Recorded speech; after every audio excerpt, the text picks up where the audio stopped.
तो हमने क्या करना है, जैसे ही हम इसको स्विच को दबाएंगे तो वोल्टेज फ्लक्चुएट हो रहा है। तो वोल्टेज फ्लक्चुएट, इसमें कितने वोल्टेज जा रहे हैं, 0 तक जा रहा है, मगर वोल्टेज 1 2 भी आ रहा है। अब इस पे लगाओ, अगली वाली पे रेजिस्टेंस पे लगाओ, इस पे लगा लो। अब इसके हम दबाएंगे तो इस पे भी वोल्टेज फ्लक्चुएट होगा, लेकिन इतनी जल्दी होता है ये, आपको वैसे नहीं पता, लेकिन माइक्रो कंट्रोलर को मालूम पड़ जाएगी कौन सा आप दबा रहे हो सभी उससे ही। अब इस पे लगाओ, अभी लगा नहीं है। तो अब हम इसको दबाएंगे स्विच को, कोडिंग है ऐसे लग रहा है आपको। उधर वाली पे लगाओ, उधर वाली। ये 1.66 आ गया इसमें। तो ये पिन इसकी है नहीं, इसका मतलब ये वाली रजिस्टर नहीं है, इसके नीचे से जा रही ये होगी आ गई, ये है इसकी। एक, हाँ ये वाली। ये डाउन कर रही तो ये वोल्टेज फ्लक्चुएट हो रहे हैं जी।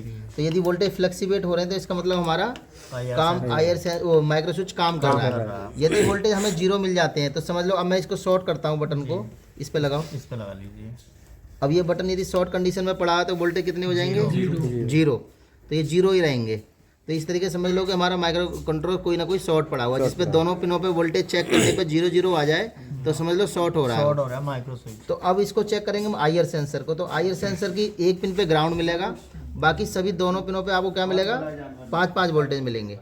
लेकिन एक वोल्टेज जो मेन आ रहे हैं वो तो फ्लक्चुएट होंगे नहीं, दूसरे वोल्टेज फ्लक्चुएट होंगे। अब मैं जैसे रिमोट दबाऊंगा तो मैं ऑन ऑफ कर रहा हूँ तो क्या हो रहा है, फ्लक्चुएट हो रहे हैं।